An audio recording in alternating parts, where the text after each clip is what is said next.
வணக்கம்.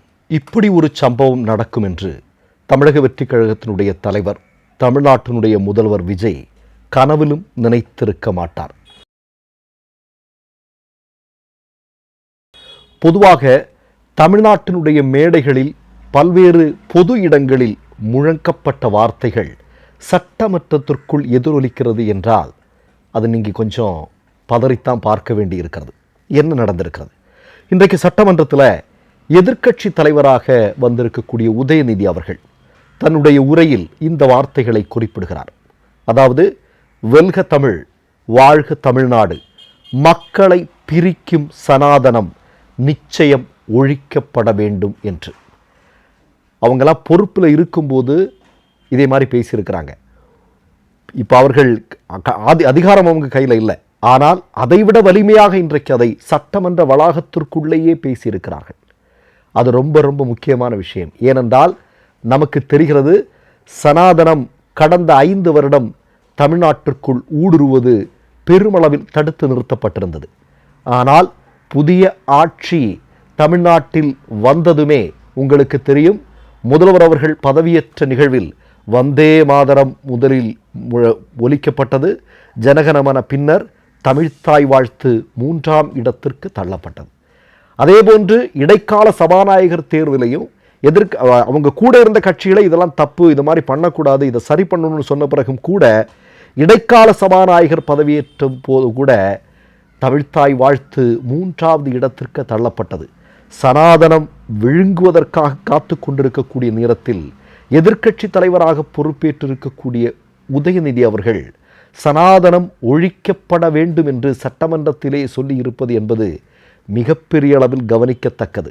ஏன்னா உதயநிதி ஒரு எதிர்க்கட்சி தலைவராக சட்டமன்ற வளாகத்திற்குள்ள முதல்ல வந்து என்ன பேசினார் அப்படின்னு வருங்கால தலைமுறையினர் கேட்கும்போது அவர் சனாதனத்தை எதிர்த்தார், சனாதனம் ஒழிக்கப்பட வேண்டும் என்று சொன்னார் என்பது சாதாரணமான விஷயம் அல்ல. அது வருங்கால தலைமுறையினருக்கு நன்றாக புரிய வரும் என்று நினைக்கிறேன். சரி, இப்போ நான் என்ன கேட்கிறேன், முதல்வர் விஜய் அவர்களுடைய பதவியேற்பு விழாவில் வந்தே மாதரம் பாடப்படுகிறது. இன்றைக்கு நீங்கள் பார்த்தீர்களானால் சனாதனத்தினுடைய இன்னொரு மிக முக்கியமான விஷயம் நடந்திருக்கிறது. என்ன? 21 லட்சம் பிள்ளைகள், நம் வீட்டில் இருக்கக்கூடிய பிள்ளைகள் கஷ்டப்பட்டு படித்து உறக்கத்தை தவிர்த்து ஸ்ட்ரெஸ்ஸு மன அழுத்தத்தோட 21 லட்சம் பிள்ளைகள் நீட் தேர்வு எழுதியிருந்தார்கள். அந்த நீட் தேர்வை முழுமையாக ரத்து செய்திருக்கிறது மோடி அரசாங்கம். சனாதனம் என்ன செய்யும், சனாதனம் ஏன் ஒழிக்கப்பட வேண்டும் என்பதற்கு இந்த ஒரு செய்தியிலேயே எல்லாம் அடங்கியிருக்கிறது. சரி, இந்த நீட்டு தேர்வை ரத்து செய்திருக்கிறார்கள். இதற்கு எதிர்ப்பு தெரிவித்து நான் இந்த பதிவை எடுக்கும் வரை தமிழக வெற்றிக் கழகத்தின் சார்பாகவோ தமிழக முதல்வரின் சார்பாகவோ ஏதாவது ஒரு கண்டன அறிக்கை வரும் என்று எதிர்பார்த்தோம். ஆனால் வரவில்லை. மாறாக தமிழக வெற்றிக் கழகத்திடமிருந்தும் முதல்வரிடமிருந்தும் இன்னொரு அறிவிப்பு ஒன்று வந்திருக்கிறது. அது என்ன அப்படின்னா, முதல்வருடைய ஒரு பொறுப்பாளராக, அதாவது முதல்வருக்கு வேண்டிய பொறுப்பாளராக ஒரு ஜோதிடர் நியமிக்கப்படுகிறார் அப்படிங்கிறதான். நல்லா கேட்டுங்க, முதல்வருடைய பொறுப்பாளராக ஒரு ஜோதிடர் தமிழ்நாட்டில் நியமிக்கப்படுகிறார் என்பதை நாம் அச்சத்தோடு தான் பார்க்க வேண்டியிருக்கிறது, இல்லையா? நீங்கள் முன்னாள் முதல்வருடைய இதே மாதிரியான பொறுப்பிற்கு யார் வந்தார் அப்படின்னா நமக்கு எல்லாருக்கும் தெரியும். ரகுராம் ராஜன் அப்படிங்கிற ஒரு நபர் வந்தார். அவர் யார்? எல்லாருக்குமே தெரியும். அவர் ஒரு மிகப்பெரிய நிபுணர், இல்லையா?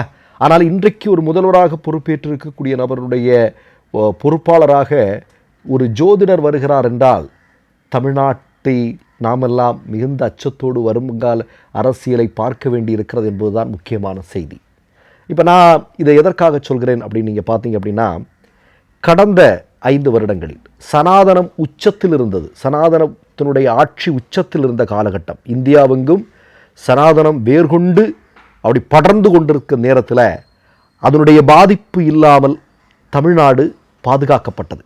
அதற்காக முன்னாள் முதல்வர் மு.க. ஸ்டாலின் அந்த அரசு எடுத்த நடவடிக்கைகள் அப்படிங்கிறது சாதாரணமானது அல்ல.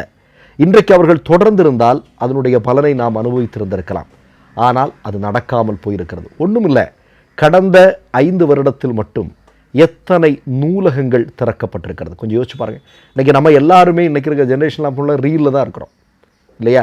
ரீலை பார்த்து தான் இன்றைக்கி அவர் எப்படி இவர் எப்படின்னு நம்ம பேசிகிட்டு இருக்கக்கூடிய ஒரு காலகட்டத்துக்கு வரும். படிக்கிற பழக்கம் அப்படிங்கிறது முழுமையாக இல்லாமல் ஆக்கப்பட்டிருக்கிறது. இந்த நேரத்தில் கடந்த 5 வருடங்களில் இந்தியாவிலே அதிகமான நூலகங்கள் உருவாக்கப்பட்ட மாநிலமாக தமிழ்நாடு இருக்கிறது. அது சாதாரணமான விஷயம் அல்ல.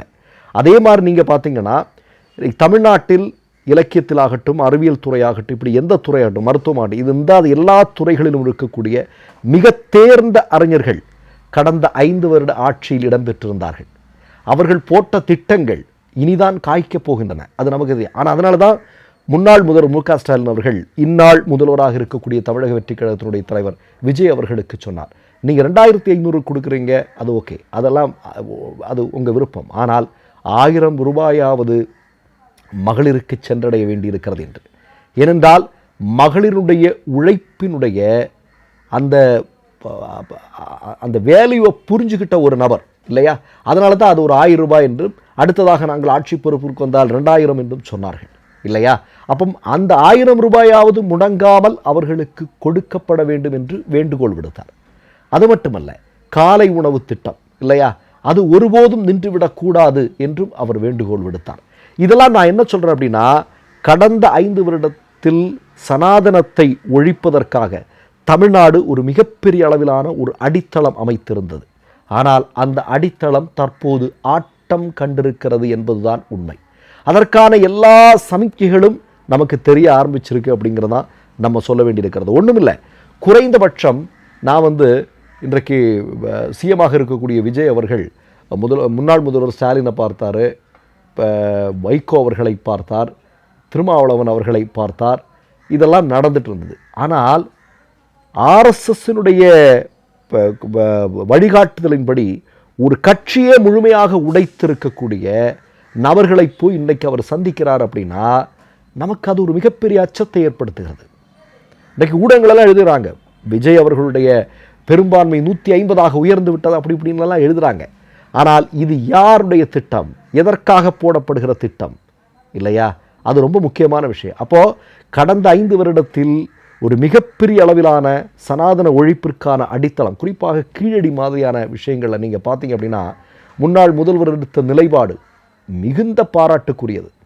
தொடர்ந்து அவர் பேசிகிட்டே இருந்தார். ஏன் கீழடி ஆய்வை வெளியிடுவதற்கு மோடி பயப்படுகிறார், பதட்டப்படுகிறார், ஏன் அதை மறைத்து வைக்க முயற்சி செய்கிறார் என்பதை தொடர்ந்து கேள்வி எழுப்பி கொண்டிருந்தார்கள். அதெல்லாம் நடந்தது. ஆனால் இனி அது நடக்குமா அப்படிங்கிறது நமக்கு தெரியல. ஏனென்றால் முதல் கோணலே முற்றும் கோணலாக இருப்பதற்கான வாய்ப்பு இருக்கிறது என்பதாகத்தான் நமக்கு படுகிறது. பார்ப்போம் பொறுத்திருந்து. இப்போ உதயநிதி அவர்கள் சொல்வதைப் போல தமிழ்நாட்டில் பாஜகவை தவிர்த்து யார் ஆட்சி பொறுப்பிற்கு வந்தாலும் இதுதான் மிக முக்கியமான முழக்கமாக இருக்க வேண்டும். வெல்க தமிழ், வாழ்க தமிழ்நாடு, சனாதனம் நிச்சயம் ஒழிக்கப்பட வேண்டும். மற்றொரு நிகழ்வில் சந்திப்போம். நன்றி, வணக்கம். 3 யூடியூப் சேனல்கள் வியாபாரத்திற்கு இருக்கிறது. தேவைப்படுபவர்கள் இந்த எண்ணுக்கு தொடர்பு கொள்ளுங்கள். மை நேம் இஸ் ரெட் சேனலை சப்ஸ்கிரைப் பண்ணிக்கோங்க. அதுக்கப்புறமா பக்கத்தில் இருக்கிற ஜாயின் பட்டனை கிளிக் பண்ணீங்கன்னா ஒரு நியூ பேஜ் ஒன்று ஓப்பன் ஆகும். அதுலேயும் ஜாயின் பட்டனே கிளிக் பண்ணிக்கோங்க. அதில் பார்த்தீங்கன்னா credit R debit card options இருக்கு. இதில் உங்களுக்கு விசா, மாஸ்டர் கார்டு, ரிப்பே அப்படின்னு 3 ஆப்ஷன்ஸ் கொடுத்துருக்காங்க. அதில் நீங்கள் எந்த கார்டு சூஸ் பண்ணுறீங்களோ அந்த கார்டோட நம்பர் என்டர் பண்ணிக்கோங்க. அப்புறமா கார்டோட வேலிடிட்டி மந்த் அண்ட் இயரை டைப் பண்ணிக்கோங்க. அடுத்தபடியா உங்க கார்டோட பின்னால சிவிசி கோடுன்னு சொல்லிட்டு 3 நம்பர்ஸ் கொடுத்துருப்பாங்க. அந்த நம்பரை இதில் என்டர் பண்ணிக்கோங்க. அப்புறமா அட்ரஸ் அண்ட் இன்ஃபர்மேஷன் என்டர் பண்ணிட்டு பைங்கிற பட்டனை கிளிக் பண்ணிக்கோங்க. ஒருவேளை உங்க கார்டு நம்பர் இன்வாலிட்னு காமிச்சிச்சுன்னா உங்க கார்டுல இன்டர்நேஷனல் யூசேஜை எனேபிள் பண்ணுங்க.